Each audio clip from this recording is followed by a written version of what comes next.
Under that circumstances, we order you to leave this area as soon as possible. I say again, under that circumstances, we order you to leave this area as soon as possible, away from this water. Over. 在中华人民共和国管辖海域巡航，这里是我国渔民传统作业场所。我舰正在中华人民共和国管辖海域执行公务。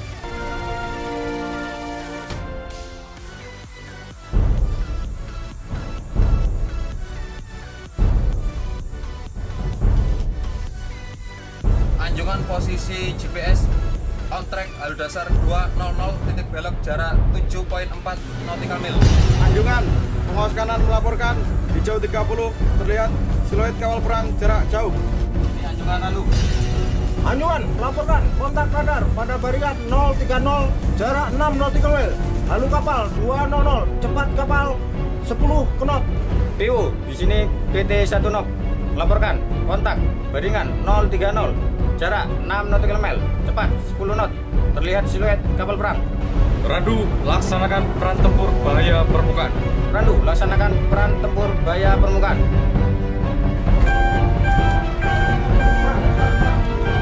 Ruangan, peran tempur bahaya permukaan.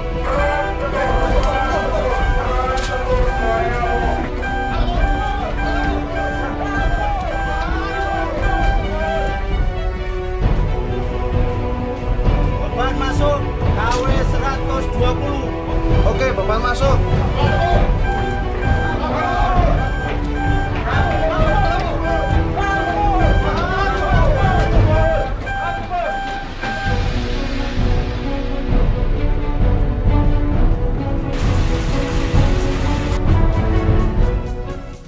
PK1 di sini SPC, kontak baru, landak 5430, baringan 030, cepat 10 knot. Di sini PK1 Randu. PU di sini PK1 kontak baru landak 5430 baringan 030 jarak 100 nautical mil. Di sini PIWO Randu, PKU di sini PIWO, landak 5430 berdasarkan hasil identifikasi menggunakan ESF merupakan radar kendali senjata. Selanjutnya landak 5430 merupakan musuh 5430. Selanjutnya peran tempur bahaya permukaan kuning senjata ketat. Ulangi, peran tempur bahaya permukaan kuning senjata ketat. Laksanakan penghancuran terhadap musuh 5430 menggunakan rudal Yakun. Di sini CCU Randu, hitungan mundur, peluru kendali. 5, 4, 3, 2, 1, luncurkan.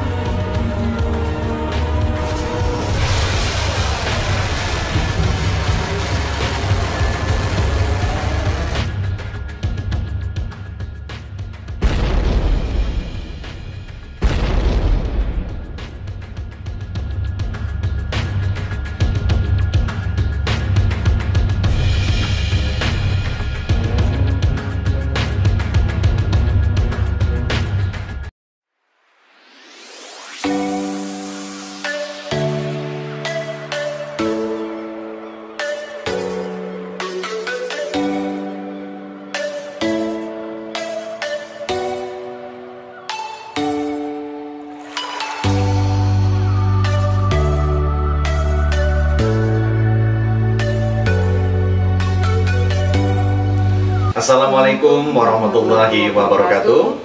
Saya Letkol Laut Teknik Insaf Setiabudi. Kami berdinas di Disarkap Armada 2, yaitu Dinas Pemeliharaan dan Perbaikan Kapal di Koarmada 2. Oke. Saya dengan Pelda Lisa Swesti, saya berdinas di Dinas Kesehatan Angkatan Laut yang ada di Lantama 5. Kebetulan sebelum saya berdinas di Dinas Pemeliharaan dan Perbaikan Kapal, saya penempatan di KRI atau Kapal Perang Republik Indonesia mulai dari tahun 2000 sampai dengan 2016, yaitu sekitar 16 tahun. Kemudian sekelumit tentang video yang kami tampilkan atau kami share. Di situ bagaimana caranya penggunaan alat komunikasi di kapal perang kita, yaitu yang ada menggunakan alat komunikasi antar kapal dengan kapal yang lain dan internal di dalam kapal kita sendiri. Di situ sedikit kami jelaskan bahwasanya penggunaan alat komunikasi yang antar kapal yaitu menggunakan radio panggil. Di situ menggunakan gelombang FM yaitu VHF atau UHF dan HF. Dan di situ tujuannya adalah biar terjadi adanya komunikasi antar kapal. Sedangkan di dalam internal kapal sendiri kita menggunakan intercom atau radio intercom yang di dalam video itu menggambarkan adanya komunikasi antara bridge atau anjungan dengan PIT atau Pusat Informasi Tempur, sehingga terjadi komunikasi yang baik dan bagaimana caranya akhirnya melaksanakan perintah dari anjungan ataupun dari komandan sehingga bisa terlaksana apa yang diperintahkan dan akhirnya dapat meluncurkan rudal untuk menghancurkan sasaran musuh, seperti itu.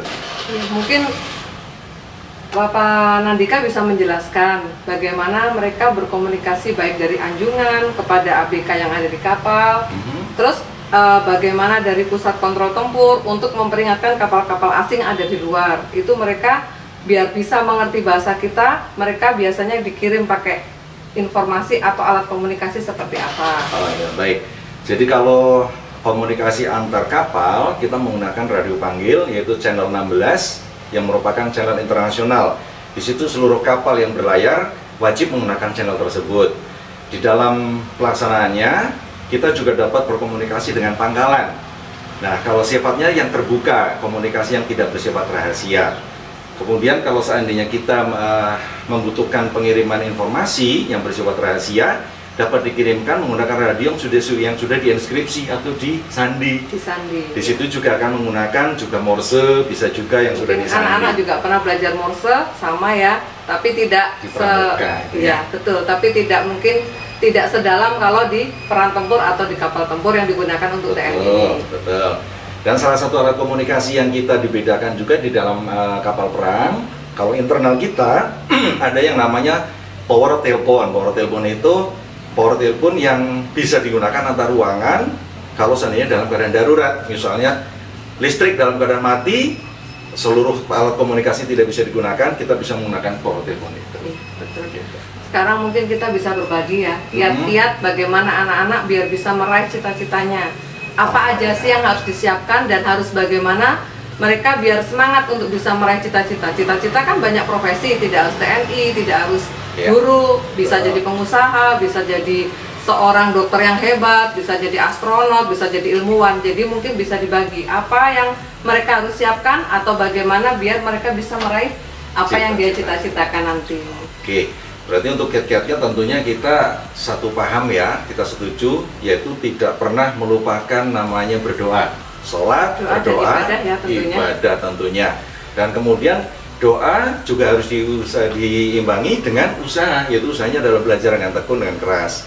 Siapapun yang akan ingin meraih cita-citanya harus dua itu harus dilaksanakan, berdoa dan berusaha, berdoa dan belajar. Dan jangan lupa juga selalu patuh dan taat sama orang tua, juga guru, itu yang terpenting. Karena itu yang mengantarkan kalian nanti untuk meraih apa yang kalian cita-citakan ya. Iya, betul. Terus bagaimana cara mereka untuk menjaga adab dan imannya agar bisa diimplementasikan nanti pada saat mereka setelah meraih apa yang mereka cita-citakan. Betul. Adab itu tentunya sangat penting dan lebih penting daripada ilmu, tapi bukan berarti ilmu harus dikesampingkan. Adab adalah yang paling utama. Kalau kita di dalam militer, adab itu berkaitan dengan akhlak pastinya ya. Betul. Bukan cuma di militer saja, adab berkaitan dengan akhlak. Akhlak itu kalau di dalam militer akan menyangkut ke arah loyalitas dan ketaatan kepada pimpinan.